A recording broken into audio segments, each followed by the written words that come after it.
हरे कृष्णा सभी वैष्णव के चरणों में नमस्कार। ओम अज्ञानतिमिरान्धस्य ज्ञानाञ्जनशलाकया चक्षुरुन्मीलितं येन तस्मै श्रीगुरुवे नमः। श्रीचैतन्यमनोभीष्टं स्थापितं येन भूतले स्वयं रूपः कदा मह्यं ददाति स्वपदान्तिकं। वाञ्छाकल्पतरुभ्यश्च कृपासिन्धुभ्य एव च पतितानां पावनेभ्यो वैष्णवेभ्यो नमो नमः। श्रीकृष्ण चैतन्य प्रभु नित्यानंद श्री अद्वैत गदाधर शिवासादि गौरभक्तवृंद। हरे कृष्ण कृष्ण कृष्ण हरे हरे हरे राम राम राम हरे हरे। सभी का स्वागत है आज के महाभारत कथा में। हम पढ़ रहे थे सभा पर्व से, जिसमें महाराज युधिष्ठिर राष्ट्रीय यज्ञ करने जा रहे हैं और इसके लिए उनके जो अन्य जो 4 भाई हैं, भीम, अर्जुन, नकुल और सहदेव, वे सभी चारों दिशाओं में भ्रमण कर दिग्विजय के लिए प्रस्थान करते हैं और वहां से बहुत सारा धन इकट्ठा करते हैं। और उसके बाद अभी आगे का वर्णन हम पढ़ेंगे। युधिष्ठिर के यज्ञ में सब देश के राजाओं, कौरवों तथा यादवों का आगमन और उन सब के भोजन विश्राम आदि की सुव्यवस्था। तो हम पढ़ रहे 34वें अध्याय से सभा पर्व में। वैशंपायन कहते, जन्मेजय, युद्ध विजय पांडु कुमार नकुल ने हस्तिनापुर में जाकर भीष्म और धृतराष्ट्र को निमंत्रित किया। तत्पश्चात उन्होंने बड़े सत्कार के साथ आचार्य आदि को भी न्योता दिया। यहाँ आचार्य यानी कि कृपाचार्य और द्रोणाचार्य। वे सब लोग बड़े प्रसन्न मन से ब्राह्मणों को आगे करके उस यज्ञ में गए। भरत कुलभूषण यज्ञवेत्ता धर्मराज का यज्ञ सुनकर अन्य सैकड़ों मनुष्य भी संतुष्ट हृदय से वहां गए, क्योंकि महाराज युधिष्ठिर धर्म सम्राट के नाम से प्रसिद्ध थे, धर्मराज के नाम से प्रसिद्ध थे। इसलिए जब वे यज्ञ कर रहे हैं तो उसमें क्या वैशिष्ट्य होगा, ये सब देख इसके कौतूहल से सभी वहां पर उपस्थित होते हैं, विशेष रूप से जो ब्राह्मण है। भारत धर्मराज युधिष्ठिर और उनकी सभा को देखने के लिए संपूर्ण दिशाओं से सभी क्षत्रिय वहां नाना प्रकार के बहुमूल्य रत्नों की भेंट लेकर आए। धृतराष्ट्र, भीष्म, महाबुद्धिमान विदुर, दुर्योधन आदि सभी भाई, गांधार राज सुबल, महाबली शकुनी, अचल, वृषक, रथियों में श्रेष्ठ कर्ण, बलवान राजा शल्य, महाबली बाहलिक, सोमदत्त, कुरुनंदन भूरी, भूरिश्रवा, शल, अश्वत्थामा, कृपाचार्य, द्रोणाचार्य, सिंधुराज जयद्रथ, पुत्रों सहित द्रुपद, राजा शाल्व, प्राग ज्योतिषपुर के नरेश भगदत्त, जिनके साथ समुद्र के टापुओं में रहने वाले सब जातियों के म्लेच्छ भी थे। पर्वतीय नृपतिगण, राजा बृहदबल, पौंड्रक वासुदेव, वंग देश के राजा, कलिंग नरेश, आकर्ष, कुंतल, मालव, आंध्र, द्राविड़ और सिंहल देश के नरेशगण, काश्मीर नरेश, महातेजस्वी कुंतीभोज, राजा गौरवाहन, बाहलिक, दूसरे शूर नृपतिगण अपने दोनों पुत्रों के साथ विराट, महाबली माविल्य तथा नाना जनपदों के शासक राजा एवं राजकुमार उस यज्ञ में पधारे थे। बहुत ही विशाल यज्ञ था ये, इसलिए विश्व के सभी कोनों से वहां पर राजा पधारे थे। महारथ पांडुनंदन युधिष्ठिर के उस यज्ञ में रण दुर्मत महापराक्रमी राजा शिशुपाल भी अपने पुत्र के साथ आया था। वह बलराम, अनिरुद्ध, कंक, सारण, गद, प्रद्युम्न, सांब, पराक्रमी चारुदेशन, उल्मुक, निषठ, वीर अंगावह तथा अन्य सभी वृष्णिवंशी महारथी उस यज्ञ में आए थे। ये तथा दूसरे भी बहुत से मध्य देशीय नरेश पांडुनंदन युधिष्ठिर के राजसूय महायज्ञ में सम्मिलित हुए थे। धर्मराज के आज्ञा से प्रबंधकों ने उनके ठहरने के लिए उत्तम भवन दिए, जो बहुत अधिक भोजन सामग्री से संपन्न थे। राजन, उन घरों के भीतर स्नान के लिए बावलियां बनी थी और वे भांति भांति के वृक्षों से भी सुशोभित थे। धर्मपुत्र युधिष्ठिर उन सभी महात्मा नरेशों का स्वागत सत्कार करते थे। यहाँ महाराज युधिष्ठिर का वैभव हम देख सकते हैं कि जो राजाओं के स्वागत के लिए भी अत्यंत समृद्धि से सारी व्यवस्था की गई है। इवन स्नान के लिए भी वहाँ बावलियाँ हैं। बावली अर्थात छोटे छोटे प्रकार के, जैसे कुंड है या सरोवर है, तो उससे स्नान कर सकते हैं। आज के तरह केवल हम एक बाल्टी लेके नहा लेते हैं या ज़्यादा से ज़्यादा शावर लगा देते हैं, तो उसमें वस्तुतः जो एक स्नान का जो एक आनंद आना भी चाहिए, तो वो भी हम उसका अनुभव नहीं कर पाते। और एक एक खुले में इस प्रकार से स्नान करना और जिसमें पितृ-तर्पण, देव-तर्पण सारी विधि भी उसमें सम्मिलित होती है। तो ये सारी इसमें यहाँ अच्छी तरह से व्यवस्था की गई है। उनसे सम्मानित तो उन्हीं के बताए हुए विभिन्न भवनों में जाकर राजा लोग ठहरते थे। वे सभी भवन कैलाश शिखर के समान ऊंचे और भव्य थे। नाना प्रकार के द्रव्यों से विभूषित एवं मनोहर थे। ये भव्य भवन सब और से सुंदर, सफेद और ऊंचे परकोटों द्वारा घिरे हुए थे। उनमें सोने की झालरें लगी थी। उनके आंगन के फर्श में मणि एवं रत्न जड़े हुए थे। अब इसमें प्रश्न हो सकता है कि भाई आंगन के फर्श में मणि और रत्न जड़े हुए तो कोई चोरी नहीं होगी। तो ये कुशल शासक का लक्षण है, जहाँ पर अ, वे सभी वर्ण और सभी अ, जाति के लोगों को वो अपने कर्तव्य में लगाते, उचित कर्तव्य में, अपने नियत कर्तव्य में लगाते हैं। इसके कारण इस प्रकार का भय नहीं रहता और वहाँ दंड का भी भय है सभी के लिए, इसलिए इसी प्रकार से वहाँ पर किसी प्रकार से लोग अपने अधिकार का अतिक्रमण करके दूसरे के अधिकार को छीनने का प्रयास नहीं करेंगे। और ये पुण्यात्मा राजा के प्रभाव से ये सब सरल भी है। आज तो हम किसी की कल्पना भी नहीं कर सकते कि फर्श में मणि और रत्न जड़े हुए हैं। लोग तो शरीर पे धारण करने के लिए भी उनको भय लगता है, क्योंकि यदि वो इसका दर्शन यदि हो जाए चोरों को तो वो प्राण संकट में आ सकते हैं। तो ये जो पुण्यशाली राजा है उसके यहाँ समृद्धि इस प्रकार से प्रकट होती है। उनमें सुखपूर्वक ऊपर चढ़ने के लिए सीढ़ियां बनी हुई थी। जिनकी बात हो रही है, ये भवनों की बात हो रही है। उन महलों के भीतर बहुमूल्य एवं बड़े बड़े आसन तथा अन्य आवश्यक सामान थे। उन घरों को मालाओं से सजाया गया था। उनमें उत्तम अंगूरों की सुगंध व्याप्त हो रही थी। अभी ये राजा है, राजाओं का स्वागत इसी प्रकार से होता है। उनके यहाँ रहने की व्यवस्था भी इस प्रकार से होती है। कई बार हम रॉयल लाइफ कहते हैं और सोचते हैं कि हम भी उसके लिए लालायित हैं। लेकिन ये रॉयल लाइफ उसकी एक नीड है।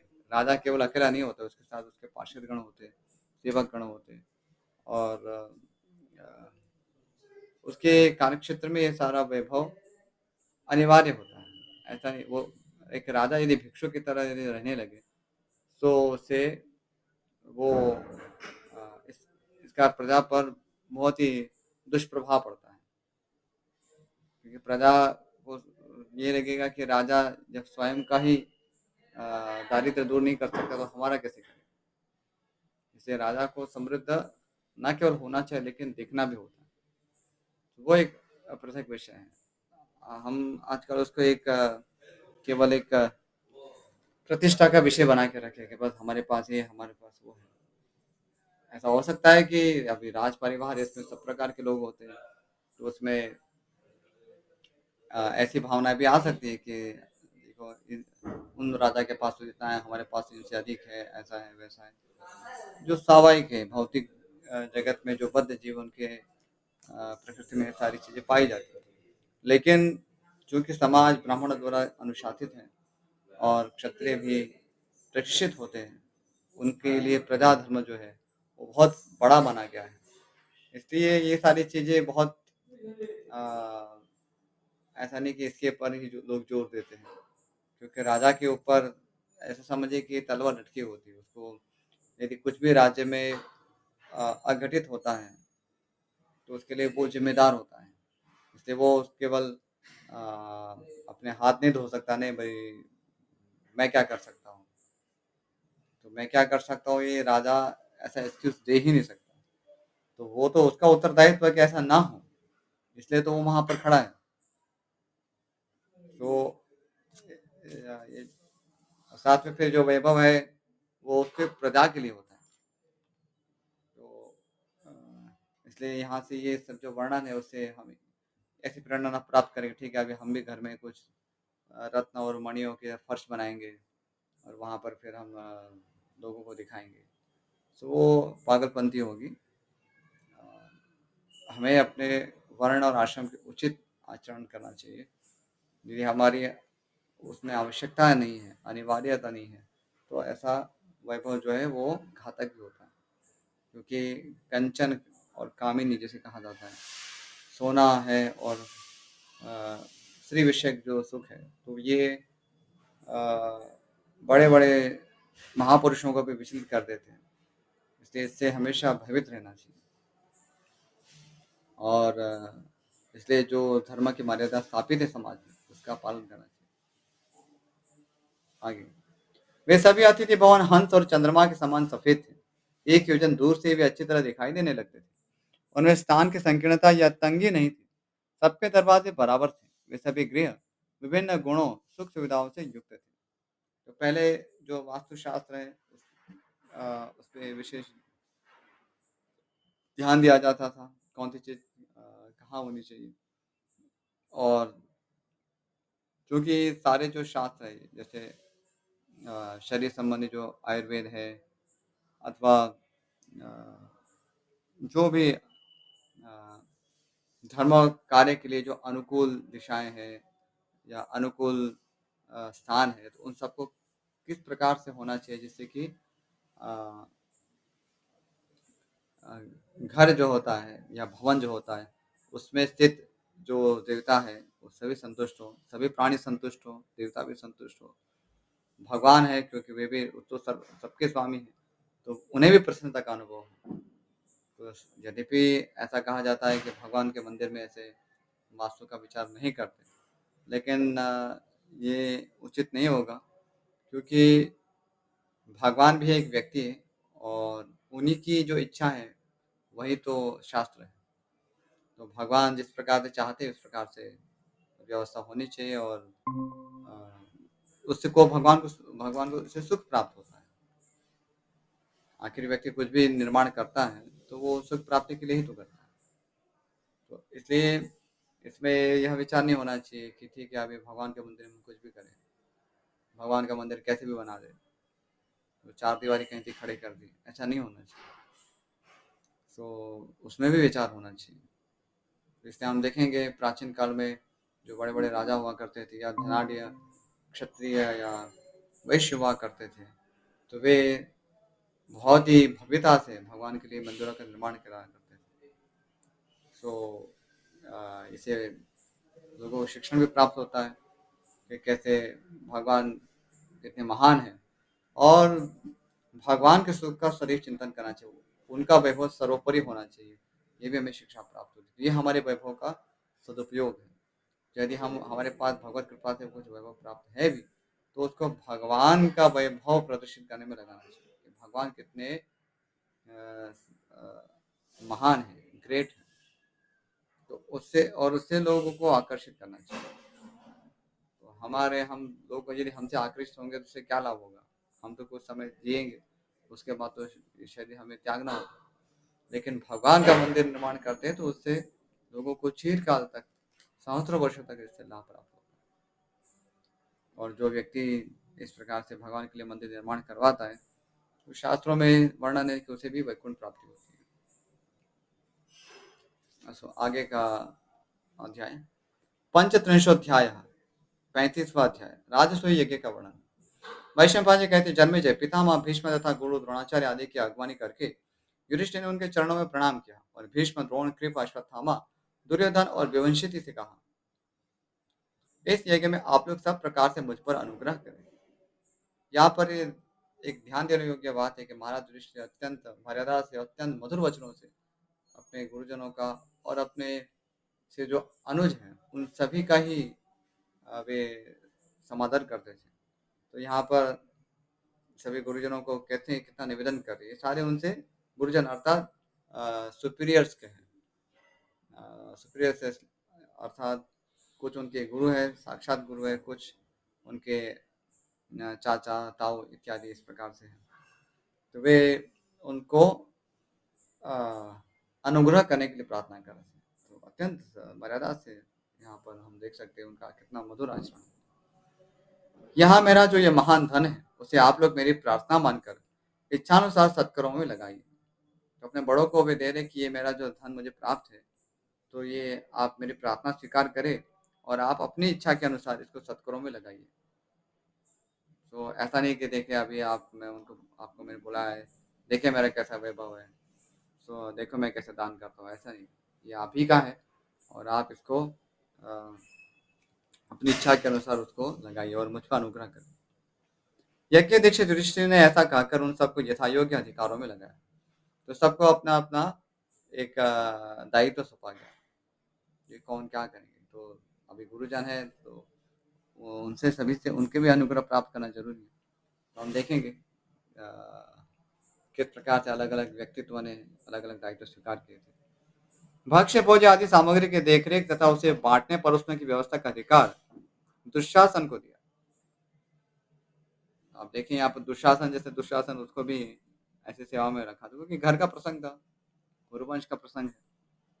तो ऐसा नहीं है उनमें अभी हृदय से तो ईर्ष्या हो रही थी, लेकिन अब वहाँ कैसे व्यक्त कर सकते हैं? तो उन्होंने जो भी है ठीक है, अभी बड़े भाई हैं हमारे और कुछ यज्ञ ही कर रहे हैं, कोई और तो कुछ कर नहीं रहे। इसलिए ये सब कार्यों में भी उन्होंने किया। तो सब देखभाल रखना, खाने-पीने की जो चीज़ है उसको। ब्राह्मणों के स्वागत सत्कार का भार उन्होंने अश्वत्थामा को सौंपा। अश्वत्थामा ब्राह्मण ही है और इसलिए उनको ब्राह्मणों के सत्कार का कार्य सौंप दिया। राजाओं की सेवा और सत्कार के लिए धर्मराज ने संजय को नियुक्त किया। संजय जो है वो व्यासदेव जी के शिष्य है और धृतराष्ट्र के सारथी है और एक प्रकार से एडवाइजर भी है। तो उनको नियुक्त करते हैं क्योंकि वे राजाओं की प्रकृति को भली-भाँति जानते हैं और कुशल राजनीतिज्ञ भी हैं स्वयं। इसलिए राजाओं की सेवा में उनको लगाया। कौन काम हुआ और कौन नहीं हुआ, इसके देखरेख का काम महाबुद्धिमान भीष्म और द्रोणाचार्य को मिला। तो ये बहुत ही उचित है, उनकी गरिमा के अनुसार। द्रोणाचार्य जी और भीष्म पितामह चूँकि बहुत बड़े होते हैं, ज्ञान से भी बड़े होते हैं और उनके जो कर्म है वो भी महान है। तो कहीं त्रुटि तो नहीं रह गई, कौन-सा कर्म बाकी तो नहीं रह गया, इन सब के लिए उनकी नियुक्ति हुई। उत्तम वर्ण के स्वर्ण तथा रत्नों को परखने, रखने और दक्षिणा देने के कार्य में राजा ने कृपाचार्य की नियुक्ति की। तो सोना सोना है, रत्न है, उसको परख कर उसको दक्षिणा देना है, उसमें कृपाचार्य जी को लगा। कृपाचार्य जो कि कुलगुरु हैं कुरुवंश के। इसी प्रकार दूसरे-दूसरे श्रेष्ठ पुरुषों को यथायोग्य भिन्न-भिन्न कार्यों में लगाया। नकुल के द्वारा सम्मान पूर्वक बुलाकर लाए हुए बाहलिक, धृतराष्ट्र, सोमदत्त और जयद्रथ वहां घर के मालिक की तरह सुखपूर्वक रहने और इच्छानुसार विचरने लगे। अब यहाँ पर ये जो राजाओं की बात हो रही है, ये सभी संबंधी है और अ, उनको कोई सेवा देना ऐसा लग रहा है कि वो उचित नहीं है। जैसे यहाँ जयद्रथ की बात हो रही है, जयद्रथ जो इस प्रकार से जो पांडव है या कौरव है, तो सभी के वो अ, सभी कौरव पांडव भाइयों के वो जामाता लगते हैं। जमा यानी कि बहन जो है दुश्शला, दुर्योधन की एक बहन थी दुश्शला, तो उसके पति हैं जयद्रथ। इस तरह से तो उनका विशेष सम्मान है। वो आज भी हम देखते हैं कि जो अ, दामाद होता है या अपने बहन के पति होते हैं, तो उनका विशेष सम्मान होता है और उनको इस प्रकार से कोई हम अ, सेवा प्रदान नहीं करते हैं। तो सामने से यदि कुछ करना चाहे तो विशेष है। तो यहाँ पर अ, ये यहाँ घर के मालिक की तरह वहाँ पे विचरण कर रहे हैं, तो बहुत अच्छा प्रसंग है, एक मर्यादा है, हम देख सकते हैं। यहाँ धर्म का पालन हो रहा है, तो ऐसा नहीं कि अ, चूँकि अभी यज्ञ है तो चलो हर कोई व्यक्ति हर कोई कार्यक्रम करेगा, ऐसा नहीं है। तो जो एक धर्म की मर्यादा है उसका विशेष ध्यान रखें। कौन सीनियर से, कौन जूनियर से, किसका वर्ण और आश्रम उस सब के अनुसार ध्यान रखते हुए वो अपने कर्तव्य में लग सकते हैं। सामाजिक मर्यादा को तोड़कर इस प्रकार से कोई धर्म कर्म नहीं करता। आगे संपूर्ण धर्मों के ज्ञाता विदुर जी धन को व्यय करने के कार्य में नियुक्त किए गए। तो धन को किस प्रकार से लगाना उसके लिए विदुर जी को लगाया गया। तथा राजा दुर्योधन कर देने वाले राजाओं से सब प्रकार के भेंट स्वीकार करने और व्यवस्था पूर्वक रखने का काम संभल रहे थे। तो कर ग्रहण करना है क्योंकि जो भी राजा आएंगे वहां पर राष्ट्रीय यज्ञ तभी संपन्न होता है जब अ, अन्य सारे राजा अधीन होते हैं। तो अभी अन्य राजा जब यहाँ राष्ट्रीय यज्ञ में पधार रहे हैं, तो स्वाभाविक है कि वे एक भेंट के रूप में वो या अधीनता के प्रतीक के रूप में कुछ कर भी प्रदान करेंगे। उस कर को स्वीकार करने के लिए दुर्योधन की नियुक्ति की। और ये कर ग्रहण करना वो राजा के लिए उसके धर्म में आता है, क्योंकि वो कर जब राजा लेता है तो उसके बदले में वो अपना अ, शासन का विस्तार करता है और वहाँ पर सुरक्षा की व्यवस्था देखता है। तो वो ऐसा नहीं कि वो ये कोई गुंडागिर्दी नहीं है। वहाँ पर वो अपना वर्चस्व स्थापित करता है, उसके पास सेना होती है, प्रजा होती है, मंत्री होते हैं, तो इतना वैभव होता है। तो इससे वो वहाँ की सुरक्षा भी देखता है, वहाँ के प्रजाजनों को भी उसका भी दायित्व लेता है। तो वर्चस्व स्थापित करना यहाँ पर क्या ऐसा नहीं कि बस अभी हम इसको हम क्या कहेंगे डिक्टेटरशिप तानाशाह जैसा नहीं होता है कि बस हमने एक राज्य को जीत लिया और उसके अभी सारे जो प्रजा है वो हमारे गुलाम, उसके सारे लोग हमारे भृत्य की तरह काम करेंगे, ऐसा नहीं। तो प्रजापालन तो उसमें निहित है और टैक्स के रूप में भी यहाँ पे भी हमारा शासन रहेगा और हम यहाँ यदि अव्यवस्था होती है, तो उसका भी उत्तरदायित्व हम लेंगे। सब लोगों से घिरे हुए भगवान श्री कृष्ण सबको संतुष्ट करने की इच्छा से स्वयं ही ब्राह्मणों के चरण पखाने में लगे थे, जैसे उत्तम फल की प्राप्ति होती है। तो भगवान श्री कृष्ण हम यहाँ देख सकते हैं अ, कितनी विनम्रता का प्रदर्शन कर रहे हैं। तो भगवान श्री कृष्ण तो सभी पांडवों के आराध्य थे। इसलिए जैसे मैंने पहले कहा कि मर्यादा के अनुसार तो वे नहीं कह सकते थे भगवान को कि आप कुछ करें।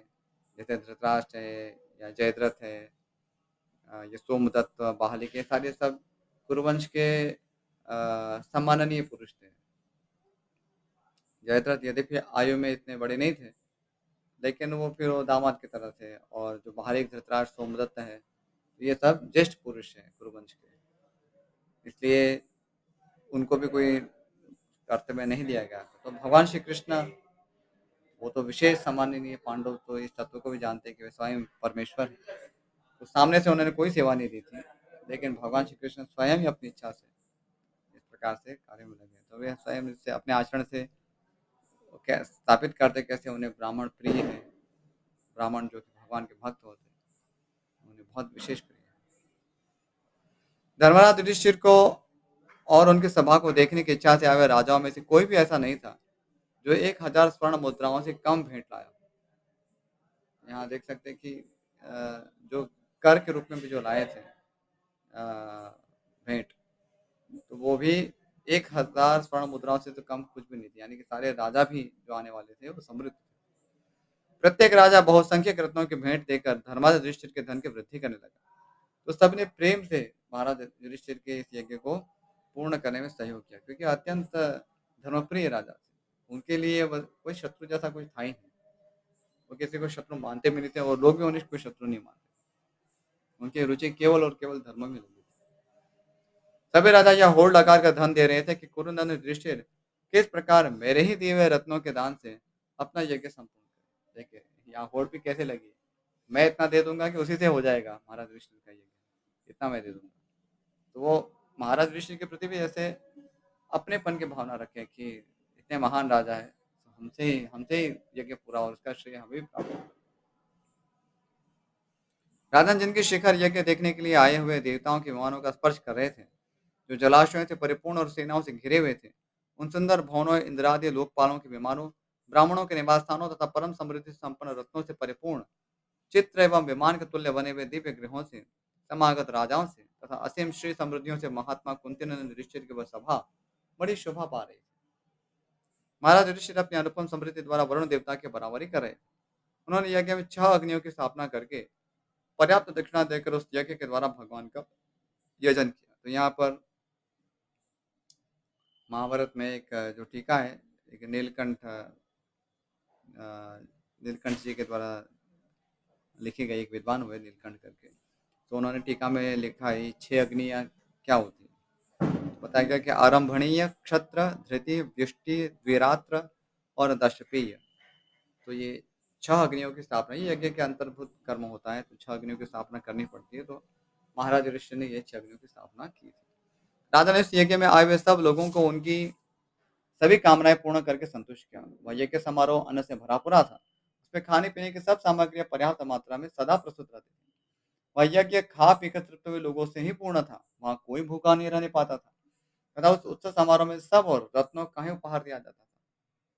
तो इतने रत्न का उपहार मतलब वो समृद्धि दिखाता है। वो इतने प्रसन्न थे कि कोई ऐसी छोटी-मोटी स्वर्ण ब वो मामूली चीज़ है, वो तो होगा ही होगा। लेकिन विशेष रूप से रत्न ही से जो मूल्यवान वस्तु में सबसे ज़्यादा माने जाते हैं।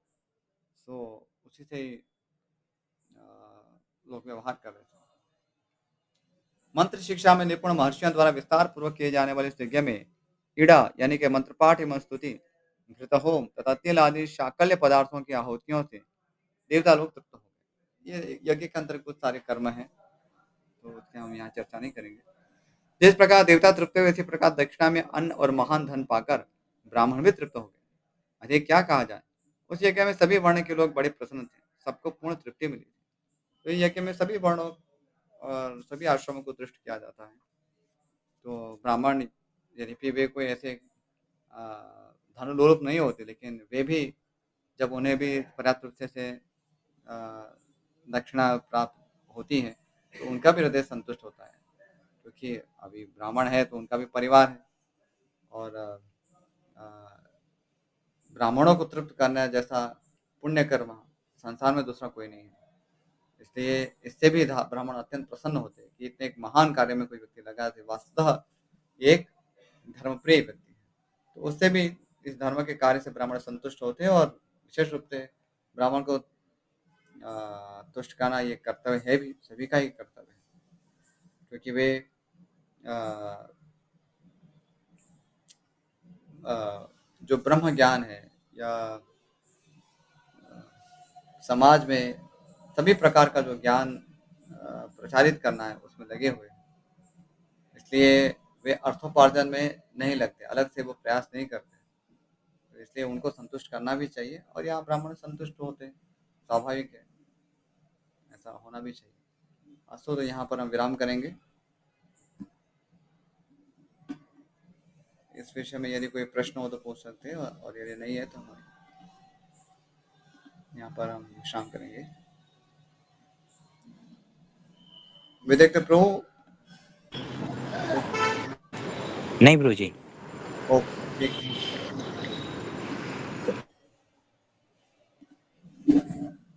यही विराम करते हैं। वांछा कल्पतरुभ्यश्च कृपा सिंधुभ्येव च पतितानां पावनेभ्यो वैष्णवेभ्यो नमो नमः। श्रीमद् महाभारत ग्रंथ की जय, महर्षि वेदव्यास की जय, श्रीमान गणपति देव की जय, श्रील प्रभुपाद की जय। Hare Krishna. Thank you for joining the class.